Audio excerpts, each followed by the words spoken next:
What if I told you that hidden in the Himalayas, there lives a being who has conquered death? That there are saints who can appear and disappear at will, who live without food and speak directly to the divine? Sounds like fantasy? This is not a novel.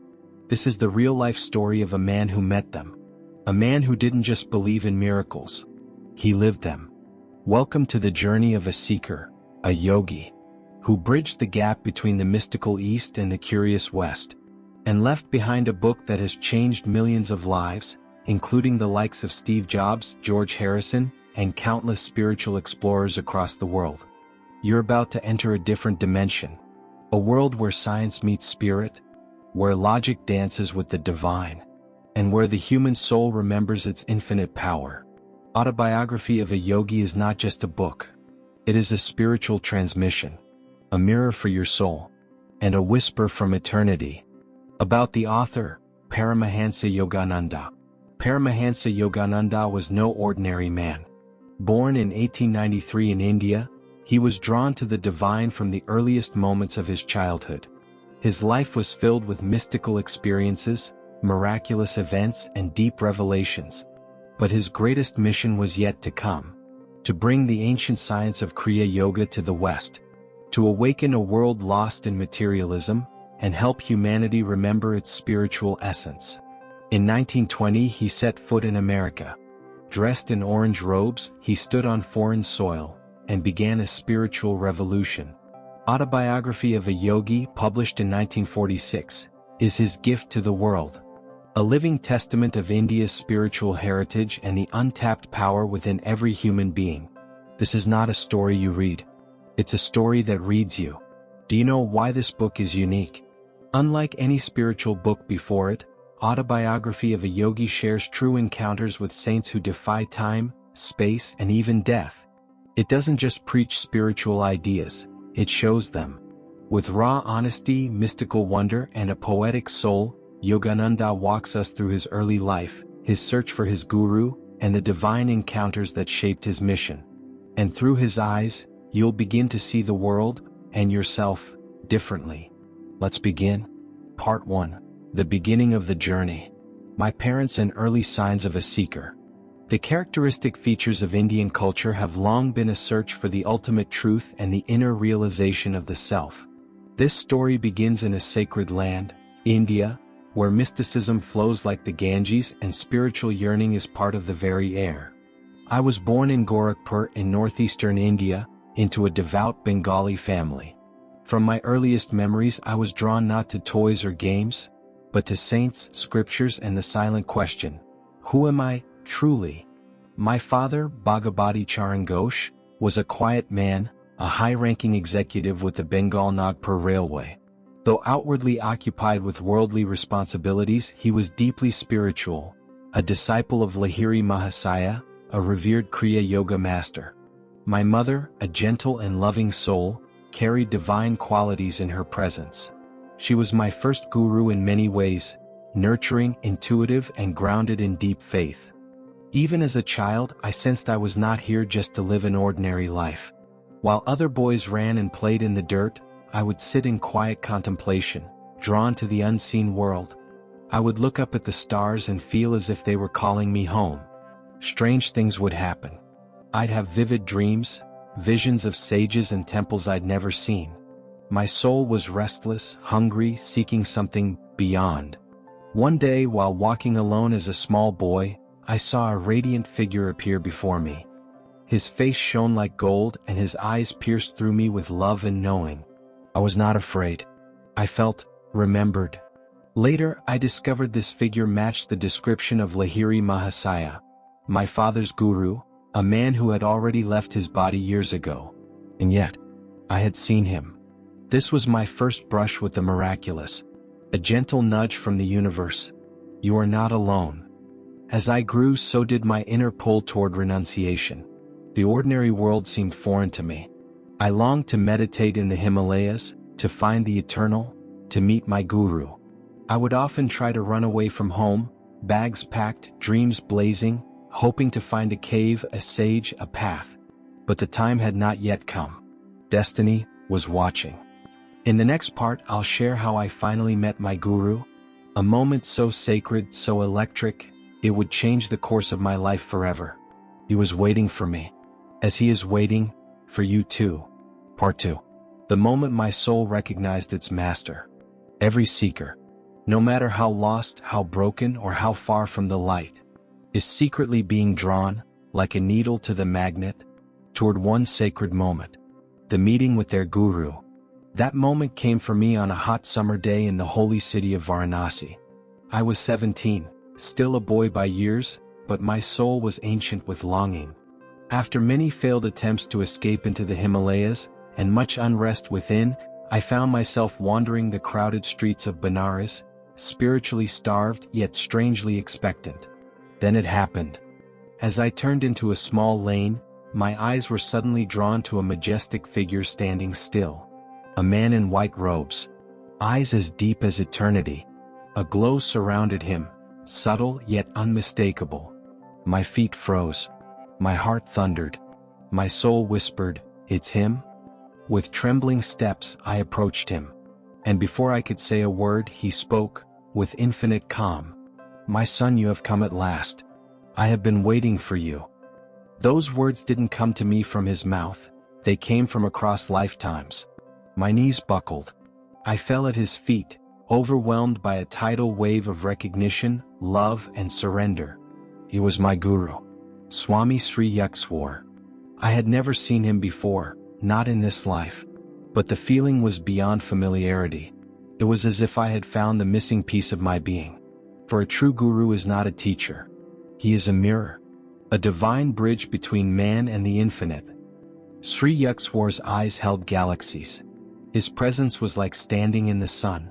It burned away all illusion, and left only truth. We sat together in silence, yet I felt more spoken to than I ever had in my life.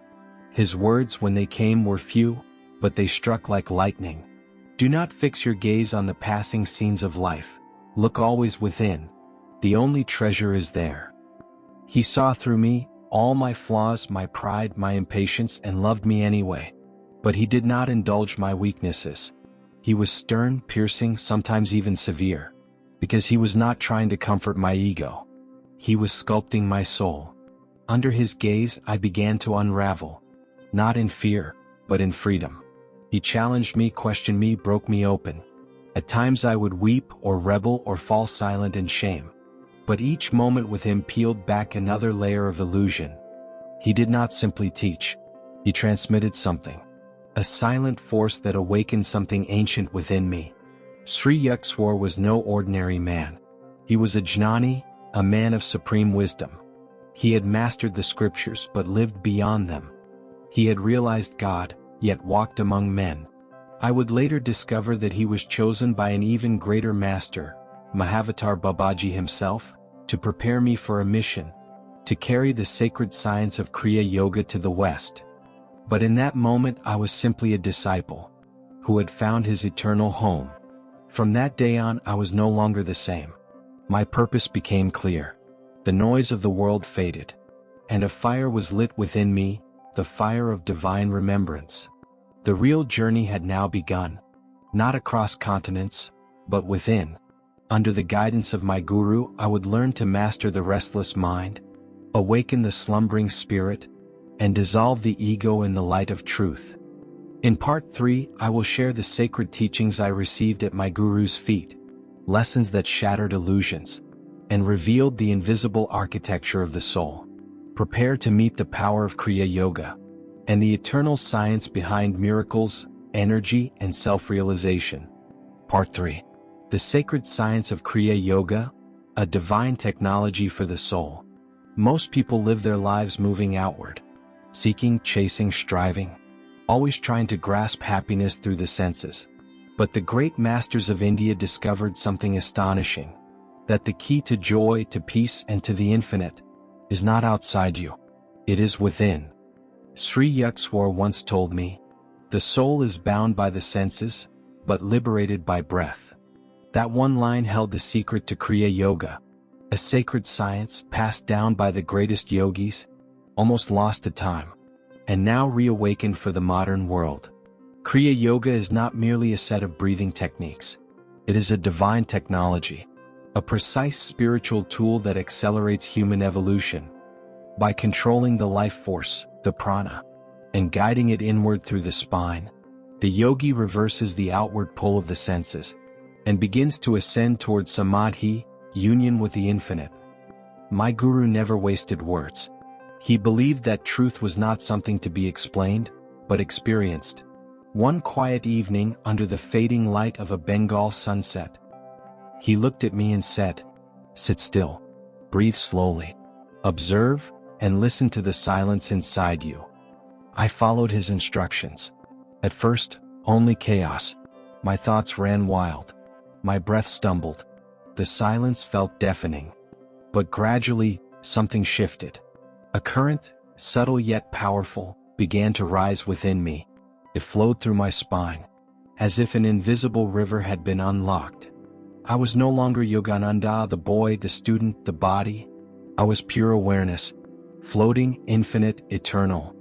This was my first glimpse of pratyahara, the withdrawal of the senses, and the doorway to dhyana, deep meditation. Sri Yukteswar explained that the human body is more than flesh and blood. It is an energy instrument, designed to connect with the cosmos.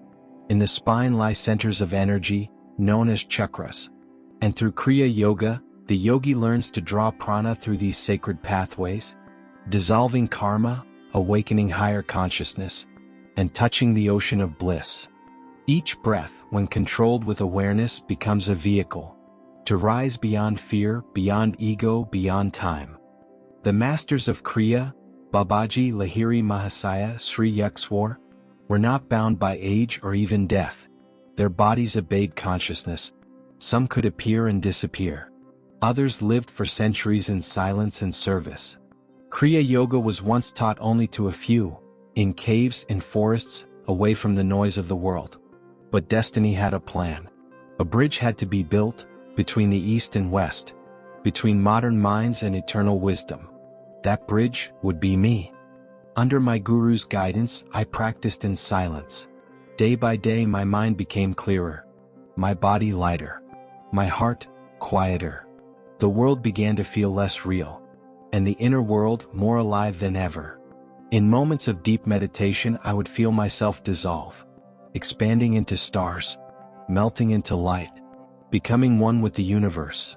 Sri Yukteswar reminded me, these are glimpses, but the goal is to remain in that state, awake while the world dreams. It was not about escaping life. It was about transforming it, from the inside out. Yoga is not flexibility, not posture, not performance. Yoga is stillness. Yoga is silence. Yoga is union. Through Kriya Yoga, I was learning the highest form of yoga, not to stretch the body but to stretch the soul. As I began to awaken, I realized something deeper. This gift was not mine to keep. I was to be a messenger, to take this sacred flame across the oceans.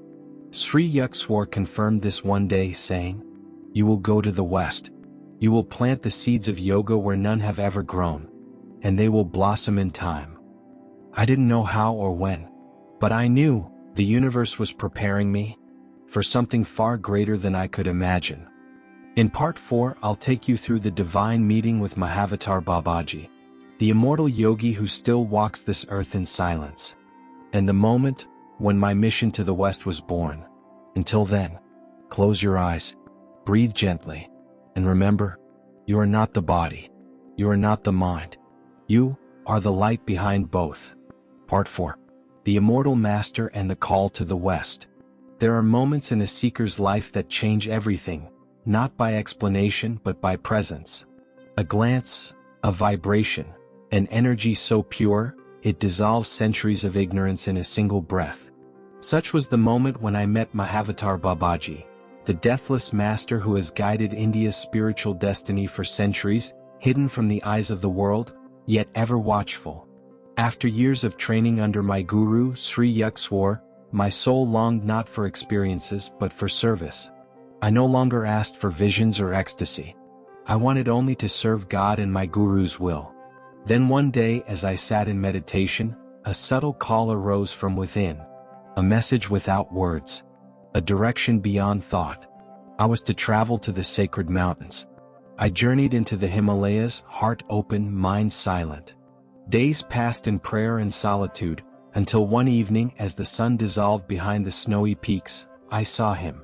Standing barefoot on a cliff, clothed in a simple cloth, radiant beyond the light of this world, was a being whose age I could not guess. His face was youthful yet eternal. His eyes infinite. This was Babaji. He greeted me by name.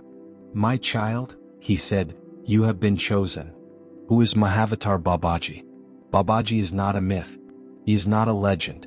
He is a living master, beyond time, beyond death, beyond space. He is the one who revived Kriya Yoga for this age. It was he who initiated Lahiri Mahasaya in the 19th century, and through him began the sacred lineage that flows through Sri Yukteswar, and into me. Babaji remains hidden from the masses because his mission is not of display. It is of quiet power. He appears only when the divine plan calls for it. And that evening the plan included me. He told me, "You must go to the West. You will carry the flame of Kriya Yoga to souls hungry for truth." I was stunned. America? I had never left India. I had no money, no plan. I felt unworthy. But Babaji looked at me, not with human eyes but with the gaze of destiny. "Your words will carry this message far," he said, "and my blessings will walk with you." In that moment I felt both overwhelmed and free. I was no longer my own. I was an instrument. Sri Yukteswar confirmed the vision. My path was now clear. I was to cross the ocean, not just of water but of culture, of consciousness, and bring the wisdom of the East to the modern world. But not through dogma, not through religion, through direct experience, through the breath, the spine, and through the soul. Through Kriya Yoga, the universal path that transcends creed, color, and time. Leaving India was not easy. It meant parting from my beloved Guru, from the land of my birth, from the sacred soil where saints had walked.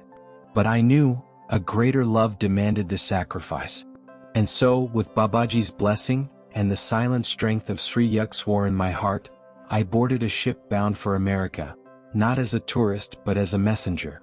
When I arrived in Boston in 1920, I did not speak fluent English.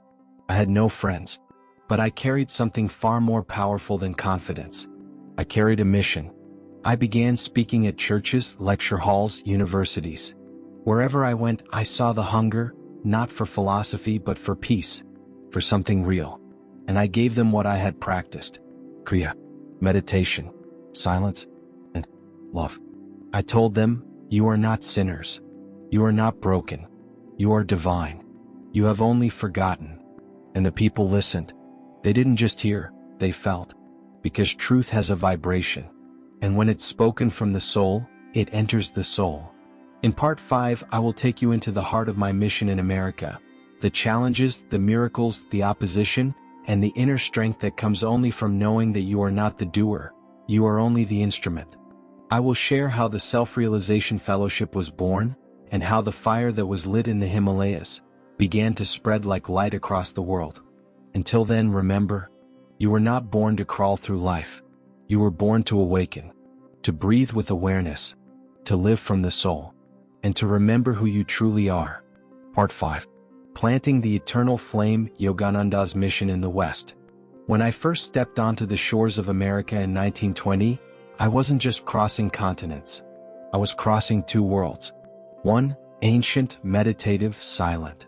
The other, modern, restless, constantly reaching outward. And yet, beneath the surface I could sense a bridge, a hidden longing in the Western heart. For peace, for purpose, for something real. And that is what I had come to offer. I was invited to speak at the International Congress of Religious Liberals in Boston. A hall filled with intellectuals, skeptics, seekers. They looked at me, a young man in ochre robes with long hair and an unfamiliar accent. But I didn't speak to their minds. I spoke from the soul, and to the soul. I spoke of breath, of the power of meditation, of the forgotten truth that we are more than flesh and memory. We are divine consciousness waiting to be remembered. And when I finished, there was silence. Not awkward silence, but sacred silence. because something ancient had stirred. Soon invitations flooded in. Churches, universities, private homes, people wanted to know more. They didn't want another religion. They wanted a way, a path, something they could practice and feel. And so, I founded the Self-Realization Fellowship. Not as an organization but as a movement. A sanctuary for those who wish to know God, not just believe in Him. Our motto was simple. Self-realization is the knowing, in body, mind, and soul, that we are one with the omnipresence of God. I began to teach Kriya Yoga, the sacred science that had been guarded in the Himalayas for centuries, now made available to every sincere seeker, regardless of background, belief, or birthplace. But light, when it shines, also casts a shadow. Not everyone welcomed me. Some questioned why an Indian man was drawing large crowds in a foreign land. Others feared the power of silence, of meditation, of personal freedom. Newspapers twisted words. Rumors spread. Legal threats appeared from nowhere. I was followed, defamed, even betrayed by those close to me. And yet, I never stopped. Because I wasn't here for comfort. I was here for truth. My guru had once told me, "The trials will be fierce, but so will the power behind you." And I believed him. Through it all, I felt guided. There were moments when money would run out, and a check would arrive from a stranger. When buildings were needed, and donors appeared without being asked. When strength failed, and a power beyond my own would lift me from within. I learned that when you walk in service of a higher will, you are never walking alone. I traveled across the country, from Boston to New York to Los Angeles and San Francisco. Tens of thousands came. And not just to listen, but to learn. Doctors, scientists, artists, housewives, soldiers, all meditating together in quiet halls, breathing in rhythm, seeking the same thing. Stillness. God. Themselves. In a world driven by hurry, I reminded them to slow down, to watch the breath, to listen to the silence, to feel God not in a church or a book, but behind the heartbeat, between the thoughts. I told them, you don't have to believe blindly. Practice and experience for yourself. This was not borrowed truth. It was living truth. But the greatest transformation wasn't in others. It was in me. Every attack, every challenge forced me to deepen my surrender, to move from doing to allowing, from ego to instrument. I had begun this journey as a seeker. I was now becoming a channel. And I realized the mission was not mine. It never was. It belonged to the divine. As the work grew, I began to train disciples, sincere ones, tested ones, to carry this light long after my body was gone. Because a true master doesn't just create followers. He creates more lights. Self-realization fellowship centers began to grow, not as temples of worship, but as spaces of awakening, places where the soul could return to its center. In part 6, I will take you even deeper, into the final teachings, the essence of my message, and the moments that led to my conscious exit from this world. I will share how my journey came full circle, and how you, the listener, are a part of it. Because this is not just my autobiography. This is your story too. The story of a soul remembering its origin, its purpose, its infinite light. Until then, be still, breathe gently, and know, the same power that walked with the masters, walks with you now. Part 6. The Master's Departure, a deathless message for the world. The true journey of a yogi is not from city to city or country to country. It is from self to self, from illusion to truth, from doing to being. And when that journey is complete, something extraordinary happens. The body may fade, but the light, that never dies. In the final years of my life, I lived quietly at my ashram in Encinitas, California, and later at Mount Washington, surrounded by students, seekers, and silence. I no longer chased crowds or recognition. I had given what I was sent to give. Now I watched as the seeds began to bloom. In temples, in homes, in the still hearts of people I had never met, the flame of self-realization was alive. My writings, the Bhagavad Gita, whispers from eternity, the second coming of Christ, poured forth not from thought but from silence. Not to impress, but to awaken. I began to withdraw slowly, naturally, not out of sadness, but like the setting sun, full of grace, full of glow. I knew my work in this body was nearing completion, but I had no fear, because death is not the end for a yogi. It is merely a change of clothes. As Krishna said in the Gita, just as a man casts off worn garments and puts on new ones, so the soul leaves behind the worn body and enters another. And I was ready. The final evening. On March 7, 1952, I was invited to speak at a banquet in Los Angeles, an event to honor India's ambassador to the United States. I stood before the audience, calm and radiant, speaking of India's timeless spiritual gift to the world. I spoke of unity, of the universal Christ consciousness, of the eternal bond between East and West. And then, in a soft voice, I ended with this poem, My India, where Ganges, woods, Himalayan caves, and men dream God. I am hallowed, my body touched that sod. And in that final moment I paused, looked upward, and smiled. My body swayed gently. And I left. Not in weakness, but in perfect stillness.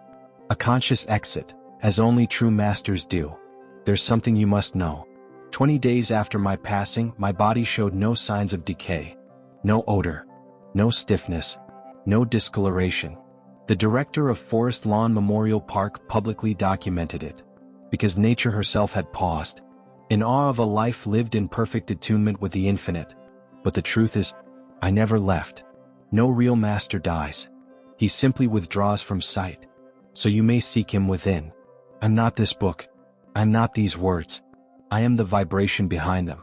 Whenever you meditate, whenever you become still and silent, whenever your heart longs for truth, I am there. What I brought to the world was not mine. It was the ancient science of Kriya Yoga, given to Babaji, to Lahiri Mahasaya, to Sri Yukteswar, and then to me, now passed on to you. Not as a tradition, as a transformation. Kriya is not about escaping the world. It is about awakening in it, becoming calm in chaos, rooted in soul, alive in stillness. Before I left, I wrote these words to my disciples, and to you, even if we've never met. You may be sure of one thing. If you stay with your practice, if you stay with God, I will guide you. I will walk with you in your silence, in your spine, in your breath. This is my promise. This is not a story that ends with a death. This is the beginning of a deeper life.